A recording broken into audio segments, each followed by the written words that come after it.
오늘 함께 묵상할 하나님의 말씀은 베드로전서 3장 8절부터 12절까지입니다. 마지막으로 말하노니 너희가 다 마음을 같이 하여 동정하며 형제를 사랑하며 불쌍히 여기며 겸손하며. 우리는 지난주에 남편 된 성도들을 향하여 베드로가 전해준 권면을 잘 새겨보았습니다. 아내가 여성으로서 자기보다 연약한 그릇임을 충분히 이해하고 그리고 동거하라고 말씀하셨습니다. 더불어서 생명의 은혜를 함께 부여받은 동일한 하나님의 자녀임을 알고 아내를 존중해 줄 것을 우리에게 말씀해 주셨죠. 그렇게 해야 하는 이유는 하나님과 관계가 막히지 않기 위함이라고 하였습니다.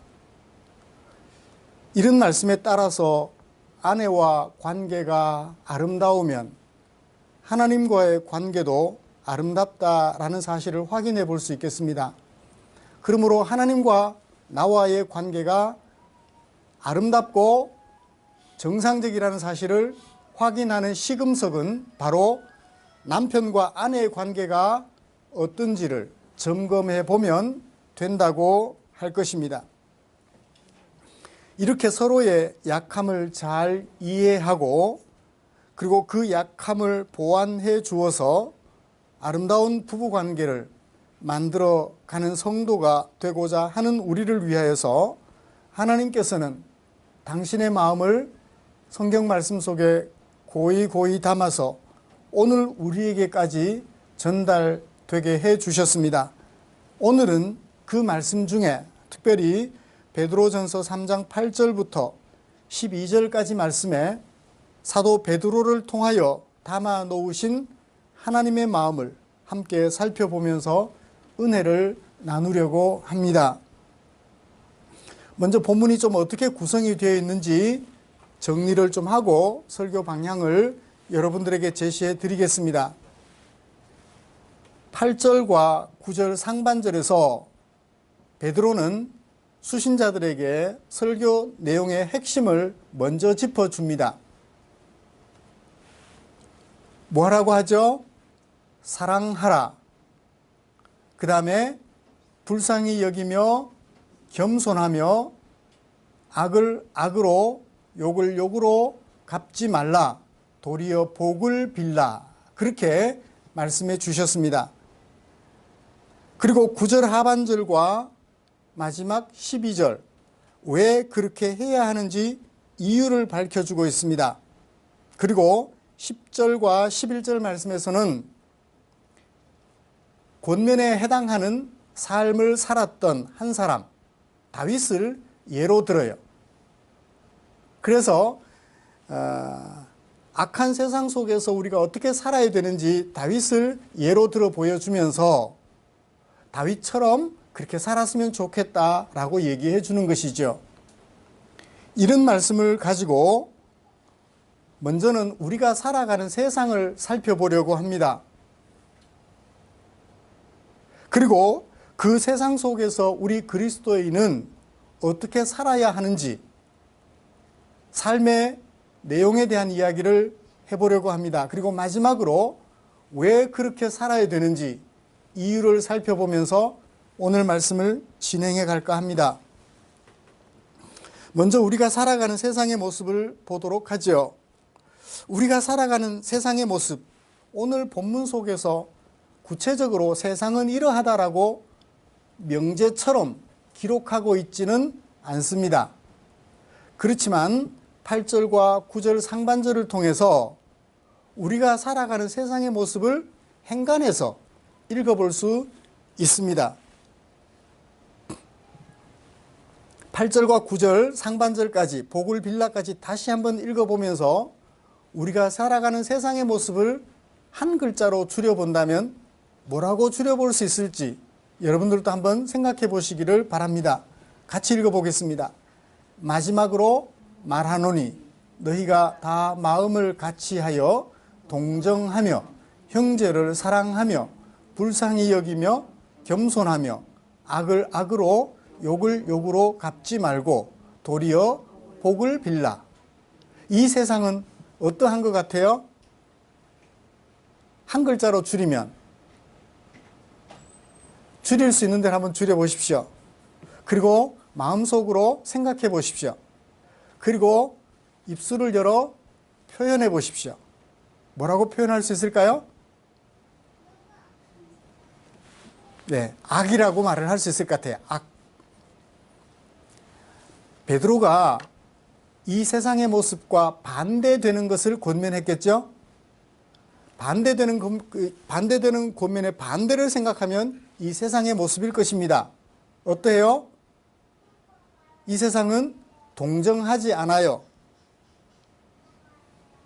동정의 마음을 가져주지 않습니다. 형제를 사랑하기보다는 미워합니다. 불쌍히 여기기보다는 짓밟아 없애버리고 싶어 합니다. 겸손하기보다는 교만합니다. 악을 선으로 갚기보다는 악을 악으로 갚기를 좋아합니다. 욕을 좋은 말로 갚기보다는 되로받고 말로 갚아주고 싶어 합니다. 복을 빌기보다는 저주하기를 좋아합니다. 장점을 살려 칭찬해 주기보다는 약점을 잡아 넘어뜨려 없애버리려고 애를 쓰는 것이 현재 세상의 모습이죠. 그걸 한마디로 줄이면 세상, 두 글자로 된 것으로 표시하면 세상이라고 말할 수 있고, 그 세상의 특성을 분류해보면 악한 세상, 악이라고 말을 할 수 있겠습니다. 여러분, 우리도 과거에는 이런 세상에 속하여 살았습니다.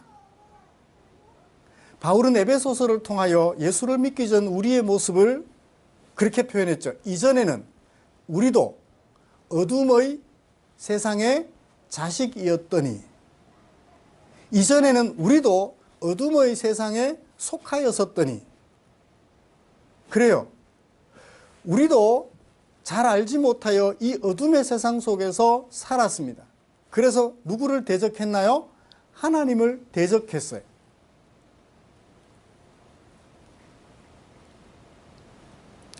오늘 우리가 살아가고 있는 세상, 분명하게 머릿속에 새겼으면 합니다. 그것은 과거 우리의 모습이기도 했지요. 아니, 어쩌면 오늘 우리들의 현실일지도 모르겠습니다. 우리의 모습일지도 모르겠습니다. 이것을 바울은 이렇게 말을 합니다. 전에는 너희가 어둠의 세상에 속하였더니 이제는 사랑의 아들의 나라로 옮기셨느니라. 여기가 어둠의 세상이에요. 여기가 사랑의 아들, 예수님의 다스리시는 하나님 나라예요. 예수님께서 십자가에 못 박혀 죽으심을 통하여 우리를 이 어둠의 세상에서 사랑의 아들의 나라로 옮기셨다고 말합니다. 이 사이에는 뭐가 있을까요?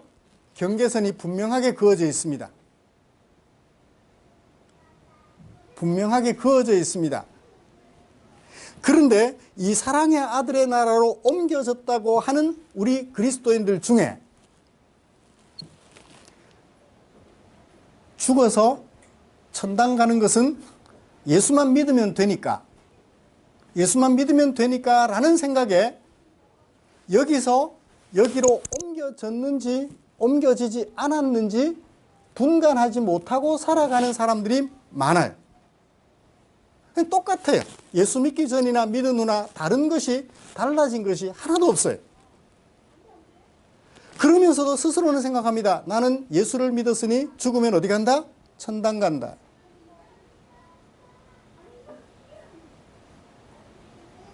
부처님 말씀 잘 따르면 극락 간다라는 것과 다를 바가 별로 없어요.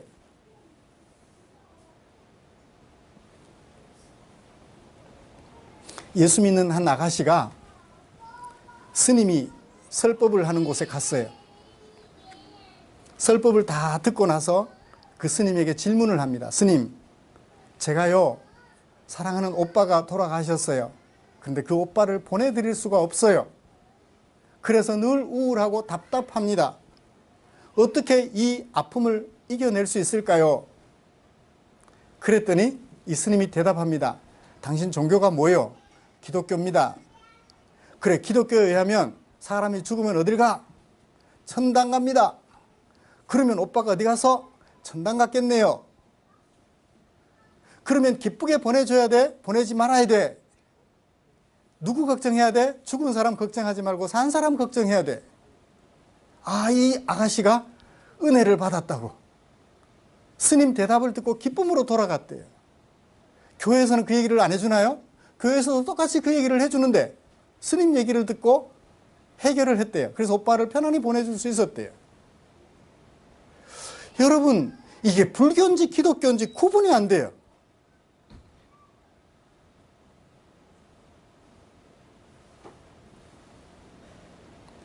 분명히 어둠의 세상에서 하나님의 사랑의 아들의 나라로 옮겨주셨다. 경계선을 넘어 옮겨주셨다고 말했는데 예수를 믿는다면서 여전히 그 모습 그대로예요.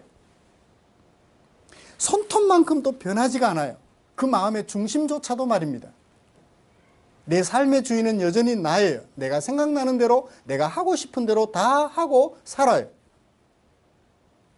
그래도 자신감이 넘칩니다. 믿기만 하면 어디 가니까? 천당 가니까.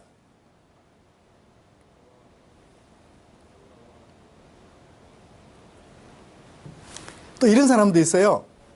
알기는 하는데, 옮겨졌다는 것을 알기는 하는데 여기 한 다리, 이것까지 이쪽으로 넘겨줘야 되는데 한쪽 다리는 넘어갔는데 한쪽 다리는 여전히 여기 딛고 있어요.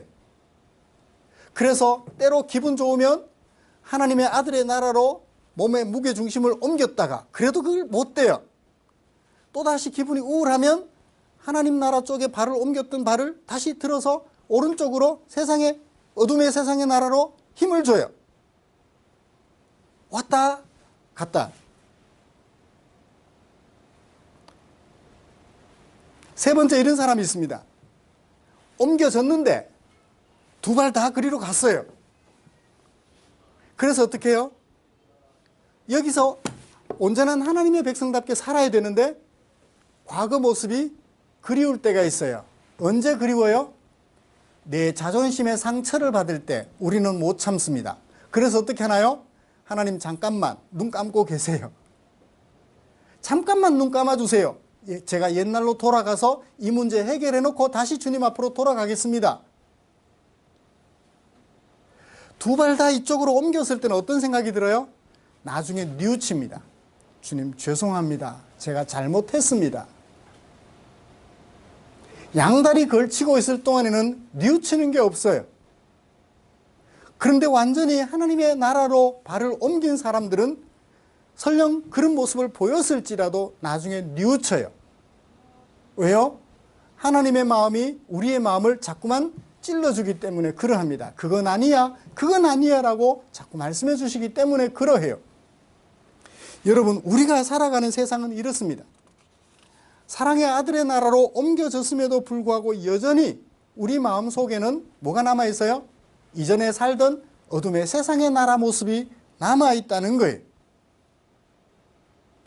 왜 그렇습니까? 우리가 살아가는 세상은 하나님을 대적하는 세상이기 때문에 그러합니다. 우리를 하나님의 나라로 옮겨주셨으면 우리의 몸조차도 하나님의 나라로 옮겨주셨으면 좋았을 텐데 하나님의 나라로 옮겨주신 후에 우리를 다시 어디로 보내셨나요?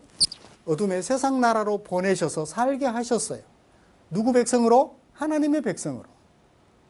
그러다 보니까 내 신분이 바뀌었음에도 불구하고 내 살아가는 삶의 정체가 가끔씩 헷갈려요. 내가 세상 백성인지 하나님의 백성인지.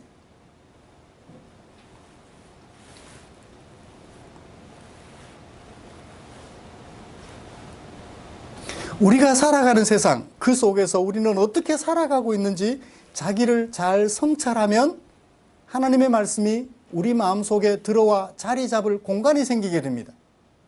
우리가 살아가는 세상을 알지 못하고 그 세상 속에서 나의 현재 모습을 살펴보지 못하면 하나님께서 내 안에 들어와 자리 잡을 공간이 없어요. 자꾸만 내 마음이 하나님을 밀어내버리기 때문에 그렇습니다. 이렇게 살아가는 성도들에게 베드로는 뭐라고 권면하나요? 8절, 9절을 통해서 우리에게 말씀해 주고 있습니다. 너희가 모두, 너희가 다, 누구든지 다 예수를 믿고 하나님의 백성이라고 생각한다면 누구든지 다 뭐 해라? 갚지 말아라. 9절에 갚지 말아라. 그 다음에 뭐 해라? 복을 빌어라 라고 두 가지 명령을 해줍니다. 어떻게 해서? 마음을 같이 하고, 그 다음에 어떻게 해서? 동정하는 마음으로, 그 다음에 어떻게 해서? 형제를 사랑하는 마음으로, 그 다음에 어떻게? 불쌍히 여기는 마음으로, 그 다음에 어떻게? 겸손한 마음으로. 악을 악으로 갚지 말라. 욕을 욕으로 갚지 말라고 말을 해요. 여기 8절, 9절 상반절에서 주동사는 갚지 말라, 복을 빌라예요. 두 가지는 대조가 되죠. 주동사는 갚지 말라, 복을 빌라는 거예요. 세상 사람들은 뭘 해요? 악을 악으로 갚아요. 욕을 욕으로 갚아줍니다. 갚아주는 정도만 하면 괜찮게요. 되로받고 말로 갚아줍니다. 옆집에서 내 송아지 한 마리를 죽였으면 나는 송아지 몇 마리를 죽이고 싶어요? 2마리를 죽이고 싶은 거예요. 그래서 하나님께서 모세율법을 통하여 뭐라고 말했나요? 이에는 이, 귀에는 귀. 동해 보복의 법칙을 말씀해 주셨어요. 소 한 마리를 죽였거든 나도 소 한 마리를 죽이라. 이웃집이 나의 소 한 마리를 죽였다면 너도 똑같이 한 마리만 죽이라는 거예요. 어떻게 하면 더 좋고? 안 죽이면 더 좋고. 이게 뭡니까? 사랑의 법이에요. 하나님의 법은 사랑인 거예요. 안 죽이면 더 좋고 죽이더라도 한 마리 이상은 절대 안 돼라고 얘기를 하는 거예요. 옆집에서는 내 송아지를 죽일 때 병약하고 오늘 죽을지 내일 죽을지 모르는 송아지를 죽였는데 나는 어떤 송아지 죽이고 싶어요? 건강해서. 어쩌면 조만간 또 송아지를 낳을 수 있을 만한 그 송아지를 죽이고 싶은 게 우리들의 마음이더라는 거예요. 이 세상은 갚고 싶어 해요. 받은 것 이상으로 갚아주고 싶어 합니다. 그런 세상을 살아가는 우리들에게 말하기를 너희들도 똑같다. 너희들도 그런 마음이 있을 거야. 그러나 그렇게 해서는 안 된다라고 말씀을 하는 거예요. 되갚아주지 않으려면 어떻게 해야 돼요? 마음을 같이 해야 돼요. 혼자 하면 힘들어요. 혼자 하면 힘들어요. 아, 저 어느 집사님께서 그렇게 하셨던데 나도 그렇게 해야지. 이게 전염병을 일으켜요. 그래, 우리 교회 어느 집사님도 그렇게 했지. 나도 그렇게 해야지. 우리 교회 장로님도 그렇게 했지. 나도 그렇게 해야지. 우리 교회 저 평신도 저기 성도님 한 사람도 그렇게 했지. 나도 그렇게 해야지. 마음을 같이 해서 갚지 말라고 얘기를 해요. 어떻게 해서 갚지 말라? 동정하는 마음으로 갚지 말래요. 형제를 사랑하는 마음을 가져서 갚지 말래요. 불쌍히 여겨서 갚지 말래요. 오죽하면 저렇게 했겠느냐는 거예요. 이런 얘기 해도 될지 모르겠습니다. 꽃은 이쁘죠? 꽃잎이 떨어지면 지저분하죠? 앞집에 동백꽃이 있어요. 꽃이 피었을 때는 정말 이뻐요. 떨어지면요 쓰레기가 돼요. 이게 바람에 날려요.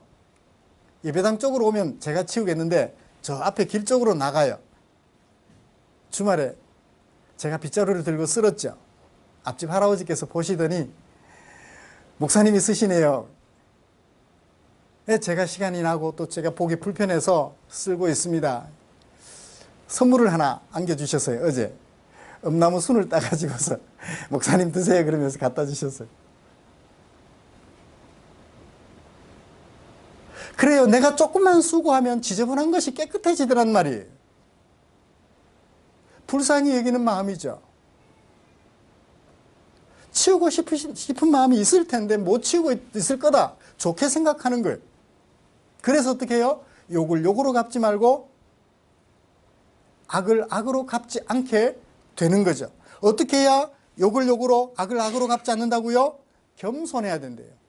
내가 너보다 낫다라고 생각하면 아마 배를 눌러서 불러낼 거예요. 꽃잎이 떨어져서 길을 더럽히고 있으니 저거 쓰세요. 당신 집의 것이니까. 교만하면 그렇게 할 수도 있을 것입니다. 그렇지만 마음을 내려놓고 겸손하면 내가 치워줄 수도 있지요. 우리 예수님께서 우리를 위하여 종노릇 해주신 것처럼 말입니다. 그 다음에 뭐 하라고 그래요? 하지 말아야 되는 것이 있다면 해야 되는 것도 있어요. 뭘 해요? 오히려 복을 빌어라. 어떤 마음으로? 마음을 같이 해서. 어떤 마음으로? 동정하는 마음으로. 어떤 마음으로? 형제를 사랑하는 마음으로. 어떤 마음으로? 불쌍히 여기는 마음으로. 어떤 마음으로? 겸손한 마음으로 복을 빌어주라고 얘기를 해요.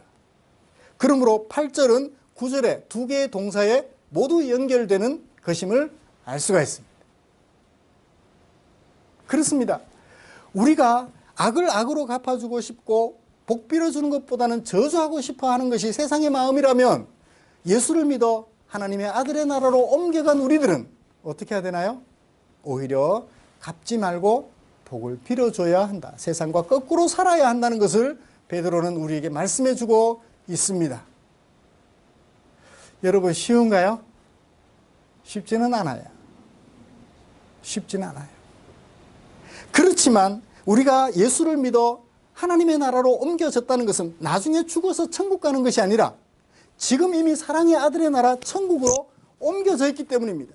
우리의 두 발을 하나님께서 달랑 들어서 여기 아들의 나라로 옮겨주셨기 때문에 우리는 다시 이 세상에 돌아가서 살 때 하나님 나라 백성으로서 살아가야 하는 거예요.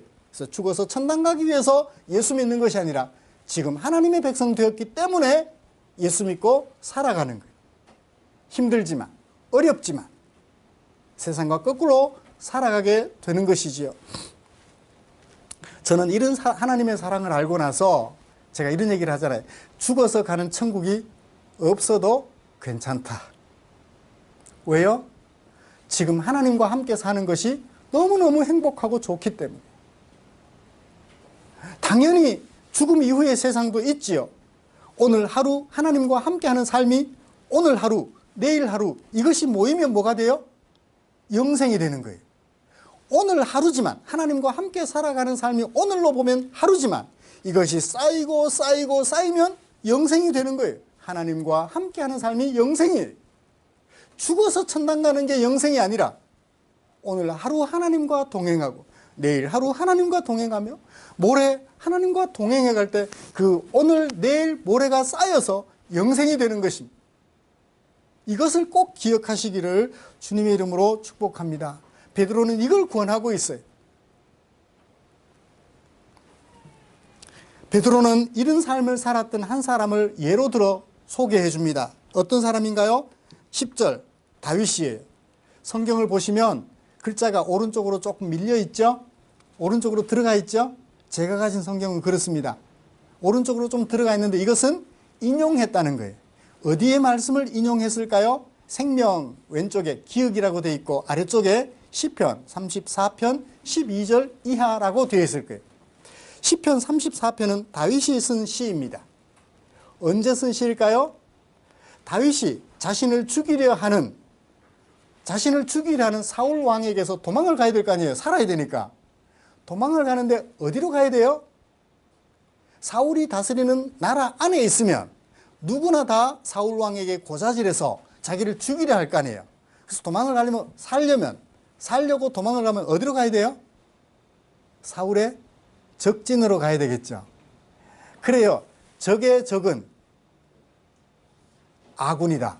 맞나요? 이런 말 있죠? 적의 적은 아군이에요. 적의 적은 아군이다. 다윗이 그 말을 알았을까요? 사울과 적대적 관계에 있던 블레셋의 가드 왕 아기스에게로 도망을 가요. 34편에서는 아비멜렉이라고 썼는데 아마 아기스의 다른 이름이 아닐까. 그러니까 가드 왕의 왕조 이름이 아비멜렉이고 아기스는 개인 이름이 아닐까라고 생각이 되는데요. 아기스에게로 도망갑니다. 왜? 사울의 적이니까. 그에게 가면 나를 죽이지 않을 거야 라는 생각에. 갔는데 그 가드 왕 아기스의 신하들이 왕에게 뭐라고 보고하는지 아세요? 왕이시여, 우리에게 지금 다윗이 왔는데요. 다윗이 어떤 사람인지 아세요? 사람들이, 이스라엘 사람들이 말합니다. 다윗이 죽인 사람은, 사울이 죽인 사람은 천천일지라도 다윗이 죽인 사람은 만만입니다. 사울보다 더 무서운 사람이 다윗입니다. 이 다윗을 살려줬다가는 큰일 납니다. 라고 말을 하였어요. 다윗이 그 소식을 들었을까요? 못 들었을까요? 들었어요. 그래서 어떻게 하나요? 이건 맨정신으로 있다가는 죽겠다 생각을 하고 미친 채 해요. 침을 질질 흘리며 이상한 소리를 합니다. 그 아기스가 다윗에게 기회를 줘요. 그래서 다윗이 얼른 도망을 가서 아둘람 굴로 도망을 갑니다. 그랬더니 그 아둘람 굴에 도망가 있는 다윗에게 이스라엘의 사울 왕 때문에 여러 가지 어려움을 당했던 사람들이 몰려들어요. 그때부터 다윗은 이제 이스라엘 속에서 점점 왕으로서의 모습을 갖춰가게 됩니다. 여러분, 내가 잘못한 것이 없음에도 불구하고 사울 왕이 자기를 죽이려 했을 때 백성들이 오히려 왕보다 어린 다윗이 업적을 많이 쌓았을 때, 그래서 백성들이 다윗을 좋아할 때 왕이 어떻게 해야 돼요? 칭찬해 줘야 될 거 아니에요. 상을 줘야 될 거 아니에요. 내가 못하는 일을 네가 했으니 내 곁에 있어라. 나를 도와다오. 그러면 누가 행복해져요? 백성들이 행복할 텐데. 그렇게 하지 못하고 인기 있는 다윗을 없애버리려고 해요. 그 왕의 자리를 자신이 죽으면 누구에게 물려주려고? 자기 아들에게 물려주려고.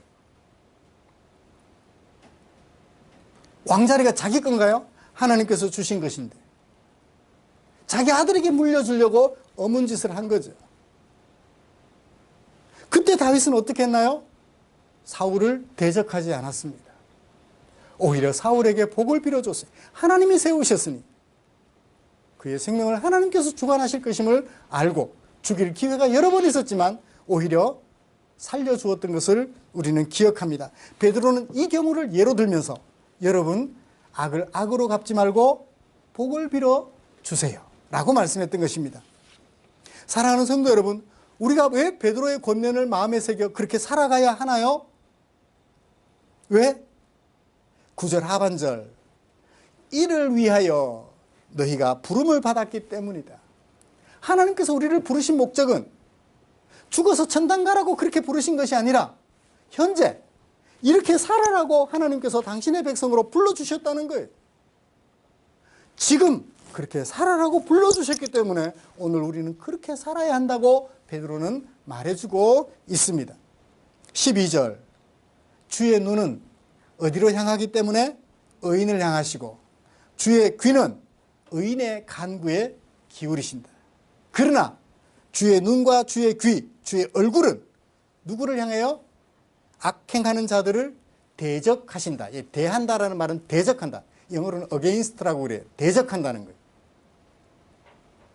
하나님은 의인들을 품에 품어주시지만 악인들에게는 얼굴로 이거예요. 째려보는 게 있잖아요. 권사님, 김보경 선생님 째려보시면 무서워요, 안 무서워요? 이제 뭐 그죠? 무서워봐야 뭐. 수연아, 네가 어렸을 때는 아빠가 이렇게 가끔씩 딱 이렇게 보면 무서웠어? 지금도 제 얼굴에는 그런 무서운 면들이 남아있나 봐요. 가끔씩 어쩌다가 저는 뭐 생각 없이 봤는데 째려본다고, 상황에 딱 생각해서 째려본다고. 아빠가 남편인 제가 무섭다고 그래요. 무섭다고 그래요. 하나님의 얼굴은 어떤 사람들에게 무서워요? 눈빛만 봐도 악을 행하는 자들, 그들에게는 무서운 눈빛으로 대하신다라고 말씀하시는 거예요. 그러므로 우리는 어떻게 해야 돼요?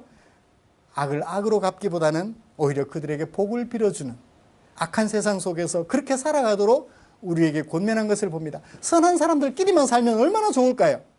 화낼 일이 있습니까? 악한 사람들과 함께 살아가고 있기 때문에 화를 내고 싶더라도 참으시고 저주하고 싶다가도 복을 빌어주는 아름다운 거꾸로 된 삶을 살아가는 저와 여러분들 되시기를 주님의 이름으로 축복합니다. 기도하겠습니다. 하나님 아버지, 우리가 좋은 세상으로 옮겨졌으니 좋은 세상을 보고 싶다면 어떻게 해야 하는지 베드로의 권면을 마음에 새겨 보았습니다.